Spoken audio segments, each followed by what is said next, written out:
Realme నుండి upcoming Realme 12 Pro Plus మన ఇండియాలో 64 మెగాపిక్సెల్ టెలిఫోటో లెన్స్ తోని అండర్ 30,000 సెగ్మెంట్ లాంచ్ అయిపోతున్నారు. హే గైస్, ఎలా ఉన్నారు? ఓకే గైస్, బాగున్నారు అనుకుంటున్నాను. రియల్మీ నుండి upcoming flagship budget smart phone తక్కువ రేట్ లో the best flagship specifications like telephoto lens తీసుకొని రాబోతున్నారు. అది కూడా 64 మెగాపిక్సెల్. రీసెంట్లీ OnePlus 12 లో కూడా ఇదే 64 మెగాపిక్సెల్ యూజ్ చేశారు. టెలిఫోటో లెన్స్ అయితే optical Zoom and digital Zoom వేరే లెవెల్ అయితే ఉంటుంది. పోర్ట్రేట్ షాట్స్ వేరే లెవెల్ వస్తాయి.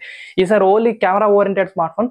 Main camera 50 megapixel, 64 megapixel telephoto lens కానీ 8 మెగాపిక్సెల్ అల్ట్రా వైడింగ్ లెన్స్ తోని సర్క్యులర్ ప్యాటర్న్ డిజైన్ తోని రోలెక్స్ కంపెనీ తోని కొలాబరేట్ అయ్యి మరి డిజైన్ తీసుకొని రాబోతున్నారు. ఈ వీడియోలో వచ్చేసి ఈ ఫోన్ గురించి ఫుల్ స్పెసిఫికేషన్స్ డిస్కస్ చేస్తాను. సో వీడియో ఎండ్ వరకు చూడండి, వీడియో లైక్ చేయండి, ఛానల్ సబ్స్క్రైబ్ చేసుకొని సపోర్ట్ చేయండి. ఈ మొబైల్ లో 6.7 inches full HD resolution curved AMOLED display ఉంది. 120 Hz రిఫ్రెష్ రేట్ సపోర్ట్ చేస్తుంది. ఇది డాల్బీ అట్మాస్ సపోర్ట్ చేస్తుంది అండ్ HDR10+ అంటే మంచి ఫీచర్స్ అయితే ఉన్నాయి. కార్నింగ్ గొరిల్లా గ్లాస్ వెక్టర్స్ అయితే యూజ్ చేయబోతున్నారు. అండ్ పీక్ బ్రైట్నెస్ వచ్చేసి 2000 అయితే ఉంటుంది. ఆల్మోస్ట్ పోయిన జనరేషన్ డిస్ప్లే కంటే పీక్ బ్రైట్నెస్ డిస్ప్లే వైజ్ గా ప్రొటెక్షన్ కి కొద్దిగా అప్డేట్ చేసి తీసుకొని రాబోతున్నారు. Snapdragon 7S Gen 2 processor use చేయబోతున్నారు. ఈ ప్రాసెసర్ మాకు రెడ్మీ నుండి రెడ్మీ నోట్ 13 Pro వేరియంట్ మీరు చూసారు. అదే ప్రాసెసర్ మీకు ఈ రియల్మీ 11 Pro Plus వేరియంట్ ఉండబోతుంది. ఈ ఫోన్ ఆ బడ్జెట్ లో 4nm బేస్డ్ ప్రాసెసర్ తీసుకురాబోతున్నారు. 30,000 సెగ్మెంట్ అండర్ లో 12GB RAM 256GB variant basic model and top model 16GB RAM తో రాబోతుంది. LPDDR5 RAM and UFS 4.0 support చేస్తుంది. ఆ బడ్జెట్ ఇది BGMA 60-90 FPS లో సపోర్ట్ చేయగలుగుతుంది. సో గేమింగ్ ఎక్స్పీరియన్స్ మాత్రం సూపర్ అయితే ఉంటుంది. ఈ ఫోన్ మనకు లిక్విడ్ కూలింగ్ టెక్నాలజీ కూడా ఉంది. నెక్స్ట్ కెమెరాస్ గురించి డిస్కస్ చేయాలి. మెయిన్ ఇంపార్టెంట్ ఈ స్మార్ట్ ఫోన్ లో ఉంది కెమెరాస్ మాత్రమే. మెయిన్ కెమెరా 50 మెగాపిక్సెల్ ఉంది. Sony sensor optical image stabilisation feature support చేస్తుంది.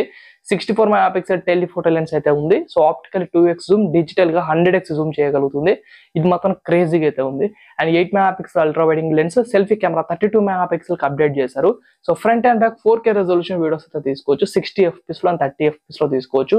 పోర్ట్రేట్ షాట్స్, వీడియోగ్రఫీ, ఫోటోగ్రఫీ మాత్రం ఈసారి వేరే లెవెల్ అయితే ఉంటుంది. ఆ బడ్జెట్ లో Redmi note 13 Pro Plus variant కంటే the best camera smartphone. So main camera versus 64 megapixel telephoto lens ఏది బెటర్ అంటే డెఫినెట్లీ 64 మెగాపిక్సెల్ టెలిఫోటో లెన్స్. ఇప్పుడు దాదాపు అందరు పోర్ట్రేట్ ఫోటోస్, పోర్ట్రేట్ వీడియోస్ చేస్తున్నారు కాబట్టి ఇక్కడ మీకు చాలా ప్లస్ పాయింట్ అయితే అవుతుంది. ఈ ఫోన్ లో 5000 mAh బ్యాటరీ ఉంది. 100 watts ఫాస్ట్ ఛార్జింగ్ సపోర్ట్ చేస్తుంది. ఈ ఫోన్ లో లిక్విడ్ కూలింగ్ టెక్నాలజీ ఉంది అండ్ 4D వైబ్రేషన్ సిస్టమ్ లాంటివి కూడా ప్రొవైడ్ చేస్తున్నారు. ఈ ఫోన్ 3.5 జాక్ లేదు. స్టీరియో స్పీకర్ సపోర్ట్ చేస్తుంది. Under display finger print scanner అయితే ఉంది. NFC కూడా సపోర్ట్ చేస్తుంది. 28,000 29,000 సెగ్మెంట్ లో basic variety smart phone launch చేస్తారు మన ఇండియాలో. ఆ బడ్జెట్ ఈ ఫోన్ తీసుకోవడానికి ది బెస్ట్ ప్లస్ పాయింట్ వచ్చేసి కెమెరాస్ మాత్రం వేరే లెవెల్ ఉంది. పర్ఫార్మెన్స్ కూడా డీసెంట్, ఓకే, పెద్దగా గుడ్ ఏం కాదు, బట్ బాగానే ఉంటుంది. ఈ ఫోన్ లో ఓవరాల్ గా బడ్జెట్ లో camera oriented smart phone. Camera కోసం, డిస్ప్లే కోసం, బ్యాటరీ బ్యాకప్, ఫాస్ట్ ఛార్జింగ్ వీటి కోసం కూడా తీసుకోవచ్చు. పర్ఫార్మెన్స్ వైడ్ గా కొద్దిగా తక్కువ అనిపిస్తుంది. 25,000 సెగ్మెంట్ అండర్లో ఈ ప్రాసెసర్ తో తీసుకొస్తే బాగుండేది. ప్రో మోడల్ కూడా ఇదే ప్రాసెసర్ తోనే, ఆల్మోస్ట్ ఇదే స్పెసిఫికేషన్స్ తోనే, బట్ టెలిఫోటో లెన్స్ ఉండదు. తక్కువ బడ్జెట్ లో తీసుకొస్తారు. ఈ ఫోన్ లో టెలిఫోటో లెన్స్ యాడ్ చేసి ప్రో మోడల్ కంటే ప్లస్ మోడల్ గా తీసుకొని రాబోతున్నారు. అంతే మెయిన్ డిఫరెన్స్, ఇదే, పెద్ద డిఫరెన్స్ ఏం లేదు. ఈ ఫోన్ కోసం వెయిట్ చేయి. ఈ ఫోన్ ఒక 1 month లోపల మన ఇండియాలో లాంచ్ అవుతుంది. సో వీడియో లైక్ చేసి ఛానల్ సబ్స్క్రైబ్ చేసుకొని సపోర్ట్ చేయి.